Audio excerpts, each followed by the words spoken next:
बिस्मिल्लाहिर्रहमानिर्रहीम। अस्सलाम वालेकुम। एक नई रेसिपी के साथ आपको वेलकम करते हैं। आज हम आपके साथ शादियों वाला देगी पालक गोश्त बनाने की रेसिपी शेयर कर रहे हैं जो एकदम परफेक्ट और मज़े का बनकर तैयार होगा। अगर आप शादियों जैसा देगी पालक गोश्त खाना चाहते हैं तो एक दफ़ा ये रेसिपी ट्राई ज़रूर कीजिएगा। सेम टेस्ट मिलेगा आपको जो आप शादियों पर इंजॉय करते हैं।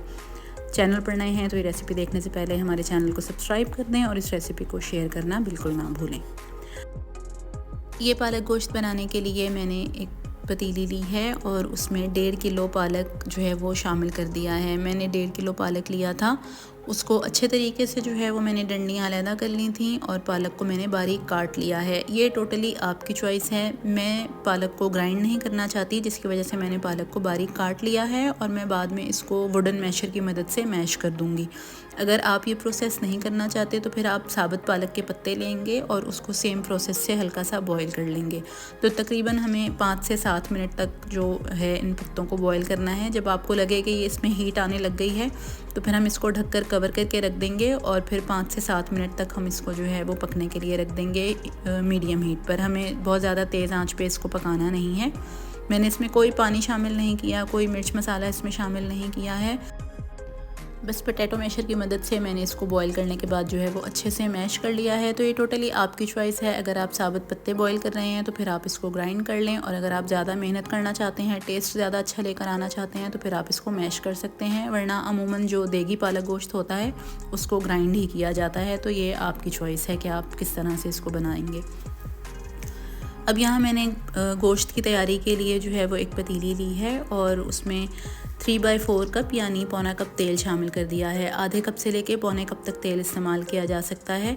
साथ ही साथ 2 दरमियाने साइज़ के प्याज लिए थे और उनको भी मैंने बारीक स्लाइस करके वो प्याज ऑयल में शामिल कर दिया है। हमें इस प्याज को ओवर फ्राई नहीं करना, बहुत ज़्यादा गोल्डन नहीं करना। बस जब इसका कलर चेंज होना शुरू हो जाएगा, जैसा कि आप वीडियो में देख रहे हैं, हल्का हल्का पिंक कलर आना शुरू हो जाएगा तो फिर हम इसमें जो है वो गोश्त शामिल कर देंगे। मैंने यहाँ पे मटन का गोश्त शामिल किया है। आप जो है वो बीफ या मटन कोई भी गोश्त इसमें शामिल कर सकते हैं। आधा किलो गोश्त लिया है हड्डी के साथ और इस स्टेज पर जब ये प्याज हमारी हल्की सी फ्राई हो गई है तो मैंने ये गोश्त इसमें शामिल कर दिया है।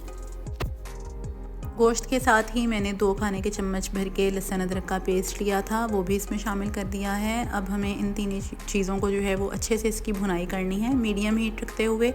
मैं ये जो इसका पानी है लहसुन अदरक का वो भी ड्राई कर लूँगी और हमारा ये गोश्त है वो भी अच्छे से भुन जाएगा, इसकी स्मेल ख़त्म हो जाएगी और कलर चेंज हो जाएगा। Recipe as it is follow कीजिएगा, बेहतरीन जो पालक गोश्त है वो बनकर तैयार होगा। अब आप देख सकते हैं कि ये गोश्त का कलर चेंज हो गया है, जो लहसुन अदरक डाला था उसका पानी ड्राई हो गया है। तो हम इसमें मसाले शामिल कर देंगे। 2 से 3 मैंने यहाँ पे हरी मिर्चें ली थी जिनको फ़ाइन चॉप करके वो इसमें शामिल होंगी। हस्बे ज़ायक़ा या 1 खाने का चम्मच नमक, 1 खाने का चम्मच लाल मिर्च, 1 खाने का चम्मच भर के सूखा धनिया और 1 चाय का चम्मच मैंने इसमें हल्दी का शामिल किया है। मिर्च और नमक आप अपने हिसाब से एडजस्ट कर सकते हैं, लेकिन ये रेशो जो है वो आधा किलो गोश्त के लिए बिल्कुल मुनासिब है। थोड़ा सा पानी शामिल किया है ताकि जो हमारे मसाले हैं वो जलें ना। अब एक दफ़ा इसको अच्छे से मज़ीद मिक्स कर लेंगे, भुनाई करेंगे इन मसालों के साथ भी मीडियम हीट रखते हुए। ऑयल सेपरेट होना शुरू हो जाएगा तो यहाँ मैंने एक बड़े साइज़ का टमाटर लिया था। आपके पास छोटे हैं तो 2 टमाटर ले लें, वरना मैंने यहाँ पे 1 टमाटर लिया, उसके छिलके उतार दिए और स्लाइस करके इस स्टेज पर ये टमाटर मैंने इसमें शामिल कर दिया है। टमाटर डाल के इसको एक दफ़ा अच्छे से मिक्स कर लेंगे और फिर मैं गोश्त गलाने का पानी इसमें शामिल कर दूँगी। हमें इस गोश्त को 80% तक गला लेना है, मतलब बहुत हल्की सी कसर रह जाए जो पालक के पकने के साथ पूरी हो जाएगी। जब हम पालक इसमें शामिल करेंगे गोश्त में तो हमें इसको 80% तक गलाना है, जिसके लिए मैंने 1 से 1.5 कप पानी इसमें शामिल कर दिया है। अब मैं इसको कवर कर दूंगी, एक बॉयल आने दूंगी और फिर चूल्हा हल्का करके हम ये गोश्त गलने के लिए रख देंगे। तकरीबन 35 से 40 मिनट के बाद हमारा जो ये गोश्त है ये 80% तक गल जाएगा, मतलब इसमें बहुत हल्की सी कसर मौजूद है। अभी इस स्टेज पर आप देख सकते हैं कि इसमें पानी भी मौजूद है और प्याज और टमाटर भी नज़र आ रहे हैं। तो इस स्टेज पर हमें चूल्हा तेज़ करना है और गोश्त की भुनाई बहुत अच्छे तरीके से करनी है। यहाँ गोश्त को जितना अच्छा भुनेंगे सालन उतना ही अच्छा मज़े का बनकर तैयार होगा। तो भुनाई करते हुए आप देख सकते हैं कि ये प्याज और टमाटर जो हैं वो बिल्कुल मैश हो गए हैं, ग्रेवी हमारे पास आ गई है। इस स्टेज पर अब मैं इसमें दही शामिल कर दूंगी जब पानी अच्छे से ड्राई हो जाएगा। मैंने आधा कप दही लिया था और उसको अच्छे से फेंट कर वो दही इसमें शामिल कर दिया है। भुनाई करते हुए हम दही का पानी भी जो है वो खुश्क कर लेंगे, और जब ऑयल ऊपर आ जाएगा तो फिर जो पालक हमने बॉईल करके रखी थी मैश करके, हम वो पालक इसमें शामिल कर देंगे। पालक डालने के बाद जो इसके मेन इंग्रेडिएंट्स हैं वो इसमें जाएंगे, तो ये बिल्कुल आपका बाज़ार जैसा देगी पालक गोश्त जो है वो बनकर तैयार होगा। अब यहाँ ये जो पालक मैंने बॉईल करके रखी थी वो पालक मैंने इसमें शामिल कर दी है। आपकी चॉइस है, आप पालक की मिकदार को और गोश्त की मिकदार को कम या ज़्यादा कर सकते हैं। मैंने 1.5 किलो पालक लिया था और आधा किलो गोश्त का था यहाँ पे इस रेसिपी को बनाने के लिए। पालक डालने के बाद अच्छे तरीके से ये तमाम अज्जा मिक्स कर देंगे, और यहाँ मैंने इसमें आधा कप दूध का शामिल किया है। देगी पालक गोश्त में दूध का इस्तेमाल भी किया जाता है, तो आपकी चॉइस है, आप चाहें तो 1 से 2 चम्मच इसमें क्रीम के शामिल कर सकते हैं। क्रीम नहीं है तो फिर आप इसमें आधा कप दूध शामिल कर देंगे।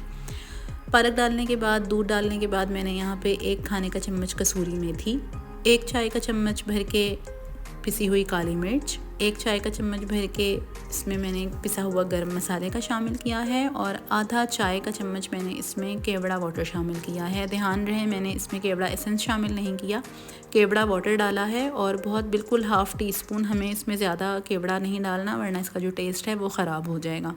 ये तमाम मसाले शामिल करने के बाद जो है वो हम इसकी भुनाई करेंगे। इसमें बहुत ज़्यादा जो छींटें उड़ती हैं तो आप ध्यान करें चमचा चलाते हुए।